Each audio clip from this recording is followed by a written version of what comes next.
Okay, this video is on dependent events, and we will use the laws of probability to solve problems involving dependent events. So what are dependent events?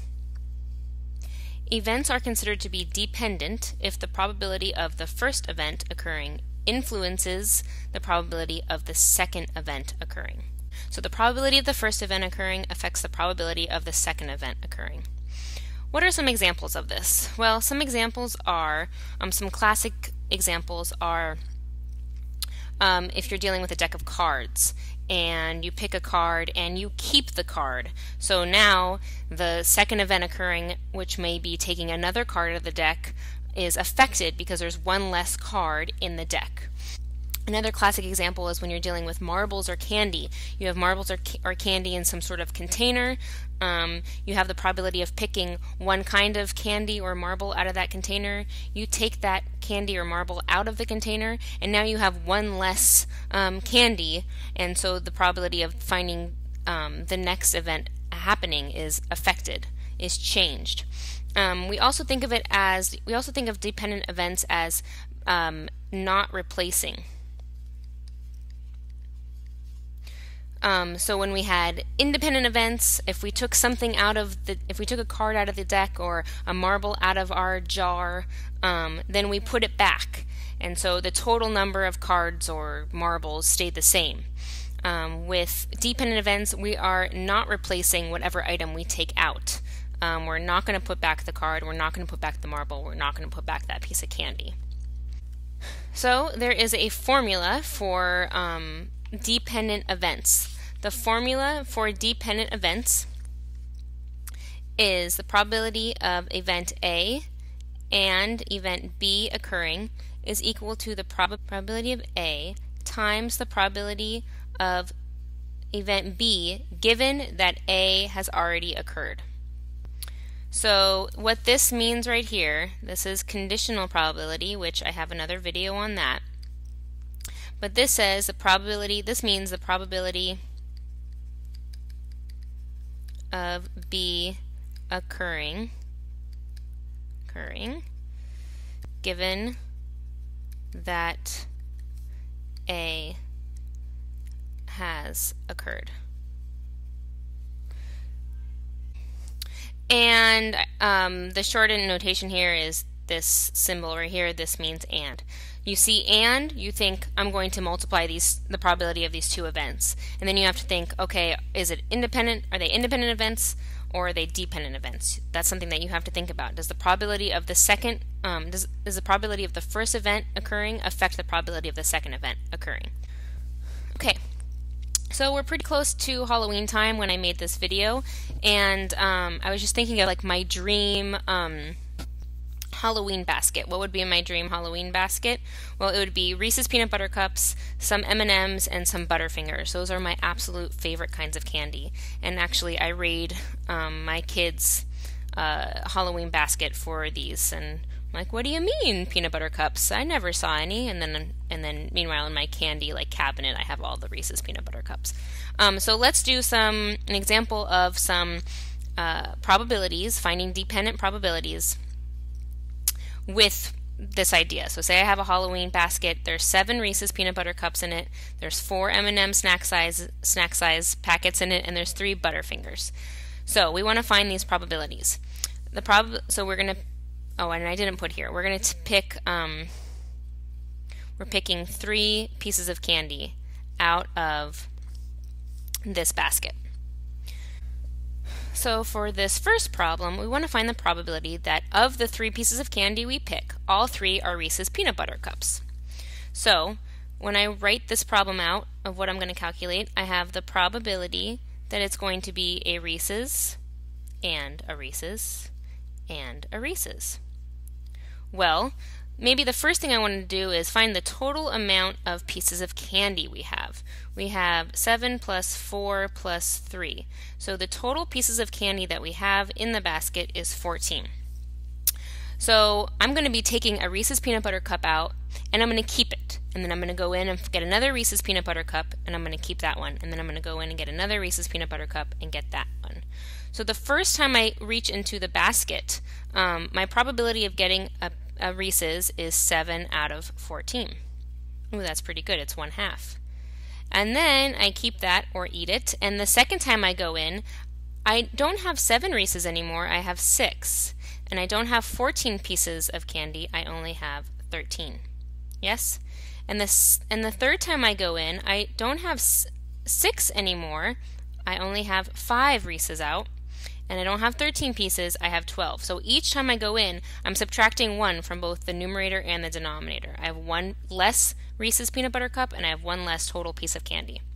So I'm going to multiply all those probabilities together on my nifty calculator. I'm not going to try to do that in my head.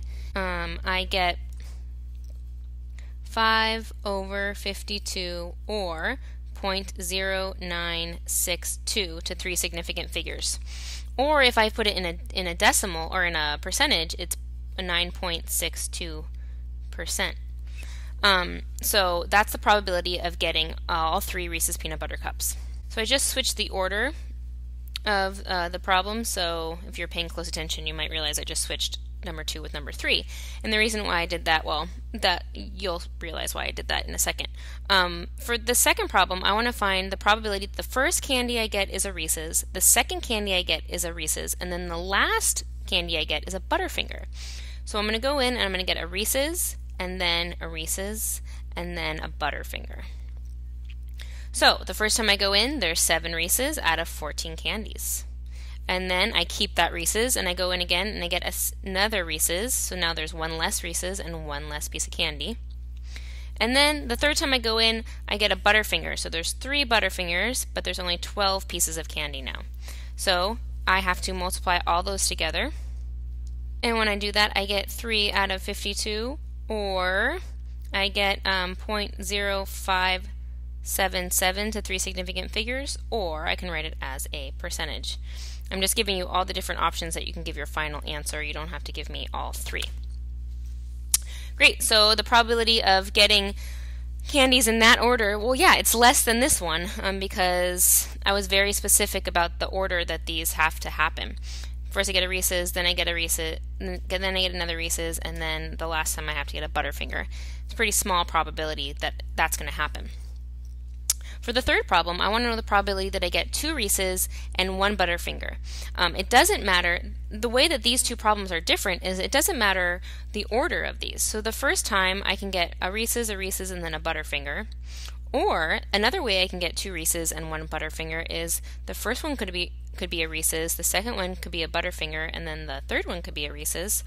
Or the other way I can get is the first time I go in I can get a Butterfinger, then I can get a Reese's, and then I can get another Reese's. So there's 3 different ways that I can get 2 Reese's and 1 Butterfinger.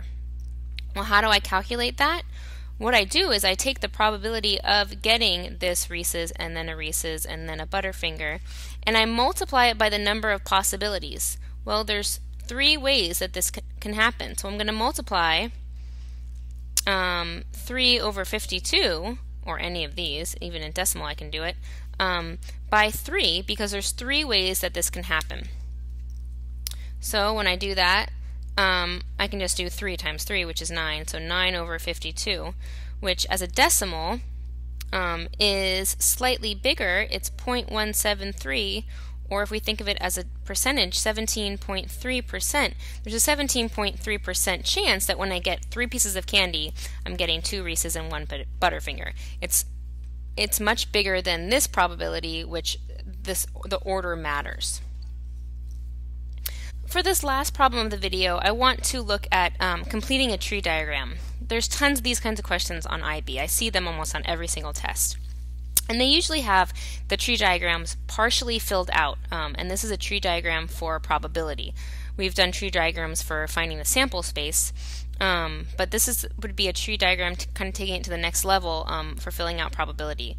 And this will be a tree diagram for dependent events. So I kind of simplified our Halloween basket to only have 2 kinds of candy, Reese's and M&M's. And so we have a total of 11 pieces of candy. So the first time I go in and I can either get a Reese's or an M&M. so that we want to think of the probabilities of these events occurring. So if I get a Reese's, the probability of me getting a Reese's at first is 7 out of 11. The probability of me getting an M&M is 4 out of 11. So I keep these candies. And then I need to think, okay, if I got a Reese's and then the second time I go in, I can either get a Reese's or an M&M, what the probabilities of these events would be. Well, I have one less Reese's, so it would be 6 out of one less candy, which would be 10. And you can write that as a simplified fraction, which is 3 over 5. Or I can get an M&M, so I still have 4 M&Ms because I didn't pick one yet. I only picked a Reese's out of 10 pieces of candy, which I can simplify to be 2/5. Or what happened? I could have first gotten an M&M. So the probability of getting an M&M would be 4 out of 11. Now I go in again and I try to get a Reese's. Well, there's still 7 Reese's. And I've only 10 pieces of candy. And then M&M, well, there's one less M&M and one less candy. Or total candy. So this is how you complete a tree diagram with probability. And this one is dependent events. We're keeping the candy. We're not putting it back into the basket. Another thing about these tree diagrams is always horizontally, these should always add up, these probabilities should always add up to 1. So 7 plus 4 in the numerator is 11. 11 over 11 is 1. And then here, 3 plus 5, those numerators, is 3 plus 2 is 5 over 5 is 1. So this will have a probability, or this will have a total of 1, this would have a total of 1, and this has a total of 1. Okay, that's it for the video on dependent events. Let me know if you have any questions.